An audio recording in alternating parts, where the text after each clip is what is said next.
1 minggu lalu, market kripto baru aja kena guncangan besar. Komentar Donald Trump soal rencana tarif 100% untuk produk asal China bikin market global ini langsung drop. Dan kripto jadi salah satu yang paling kena imbasnya. Dalam 1 hari aja, posisi long senilai ratusan juta dolar kena liquidation. Hal ini membuat market sempat kehilangan arah. Tapi setelah fase itu lewat, tensi mulai mereda. Trump bilang kebijakan itu masih akan dibicarakan lagi di bulan Oktober. Lalu sentimen pelan-pelan mulai pulih nih. Di sisi lain, investor juga mulai ngitung ulang ekspektasi cut rate yang kemungkinan bisa terjadi sebelum akhir tahun. Banyak trader sekarang nunggu momen berikutnya. Setelah Bitcoin sempat jadi fokus utama sepanjang kuartal lalu, semua orang mulai bertanya-tanya, kapan capital mulai rotasi ke altcoin? Ditambah kalau dilihat dari pola musiman, Oktober hampir selalu ditutup positif untuk market kripto. Setelah komentar Trump soal tarif 100% untuk produk asal China, kripto market ini langsung kolaps. Dalam waktu kurang dari 1 jam, posisi long senilai miliaran dolar kena liquidation massal. Bitcoin sempat jatuh sampai di kisaran 101.000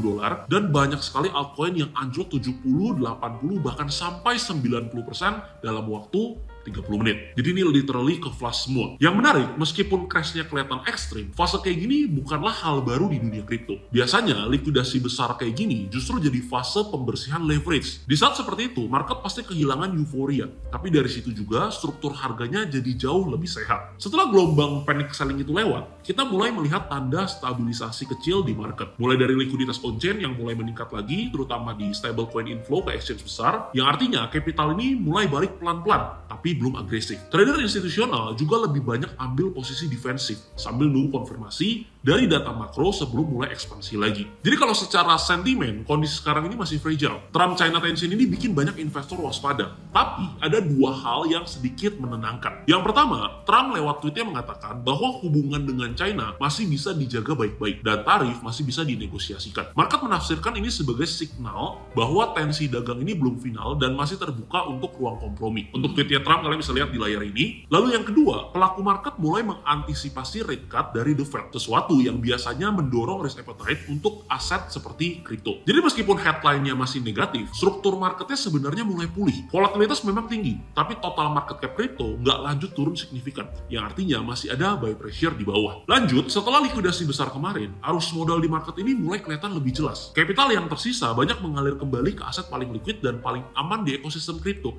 yaitu Bitcoin. Kalau dari data terakhir nunjukin Bitcoin dominance ini sempat turun di awal September, tapi langsung rebound lagi setelah crash kemarin terjadi. Yang artinya capital sementara masih stay di Bitcoin, bukan di altcoin. Sebenarnya polanya cukup klasik. Setelah fase likuidasi, investor ini cenderung parkir dulu di aset utama sebelum mulai cari peluang di sektor lain. Biasanya rotasi capital di kripto itu jalan bertahap. Uang yang masuk ke Bitcoin dulu, baru mulai ke Ethereum, dan setelahnya ke altcoin besar seperti BNB, Solana, atau Avalanche. Lalu setelah fase itu selesai, barulah capital mulai mengalir ke mid cap dan juga low cap token. Kalau kita lihat sekarang, market ini masih di tahap pertama atau fase pertama, yaitu fase recovery by safety, di mana trader ini lebih fokus ke likuiditas. Tapi bukan berarti nggak ada pergerakan di altcoin sama sekali. Beberapa sektor justru mulai nunjukin tanda awal rotasi kecil, meskipun belum signifikan secara total volume. Biasanya fase kayak gini disebut selective recovery, di mana hanya proyek dengan naratif kuat atau TVL yang solid mulai rebound duluan. Jadi meskipun Bitcoin dominance ini lagi naik, itu nggak berarti altcoin mati total. Sebelum kita lanjut, untuk kalian yang baru mau mulai investasi ataupun trading kripto tapi bingung mulainya dari mana, kalian bisa coba pakai exchange terbesar nomor 1 yang ada di dunia, yaitu Binance. Kalian bisa cek sendiri di CMC atau CoinMarketCap. Binance punya liquidity terbaik dan juga aman bagi para usernya. Kalian bisa langsung scan QR yang ada di layar ini atau bisa langsung klik link yang ada di deskripsi. Karena dengan QR atau link tersebut, kalian akan dapetin diskon fee transaksi 20% seumur hidup serta 6 USDT gratis atau setara 100.000 sebagai bonus new user. Khusus user Android, untuk link download app-nya juga sudah saya taruh di deskripsi. Yuk kita lanjut. Oktober ini jadi bulan yang cukup unik. Karena kalau kita lihat data historis, kuartal 4 hampir selalu jadi fase penting untuk crypto market. Dari 2016 sampai 2023, Oktober ini tercatat sebagai salah satu bulan dengan probabilitas positif tertinggi di sepanjang tahun. Bahkan di beberapa cycle, Oktober jadi titik awal reversal besar setelah fase bearish panjang. Contohnya di tahun 2020 dan juga di tahun 2021. Dua-duanya punya pola yang sangat mirip. September biasanya merah, lalu Oktobernya rebound, dan momentum ini lanjut sampai Desember. Makanya banyak trader yang menganggap Oktober ini sebagai bulan reset untuk market kripto. Setelah tekanan jual dan likuidasi di kuartal 3 selesai, market biasanya mulai bangun posisi baru untuk kuartal terakhir. Tahun ini, pola musiman itu kelihatan mau keulang, tapi dengan satu perbedaan besar. Volatilitas sekarang jauh lebih ekstrim. Jadi meskipun historinya nunjukin kecenderungan positif, pergerakannya nggak bakal serapi dulu. Yang lebih mungkin terjadi adalah rally selektif, di mana cuma sektor tertentu yang naik duluan, sementara yang lainnya masih sideways. Secara makro pun setupnya lagi menarik. Ekspektasi rate cut dari The Fed sebelum akhir tahun bisa jadi katalis tambahan untuk risk aset termasuk market crypto. Kalau skenario ini kejadian, likuiditas global ini bakal naik, yield turun, dan itu bisa dorong lebih banyak capital balik ke market digital asset. Jadi, meskipun belum ada tanda pasti akan ada altcoin season, struktur dasarnya lagi nyiapin jalan ke arah sana. Intinya likuidasi selesai, leverage bersih, dan sentimen mulai pulih. Sekarang kita bahas soal strategi aman. Di fase transisi kayak sekarang, timing yang salah bisa jadi lebih berbahaya daripada nggak masuk sama sekali.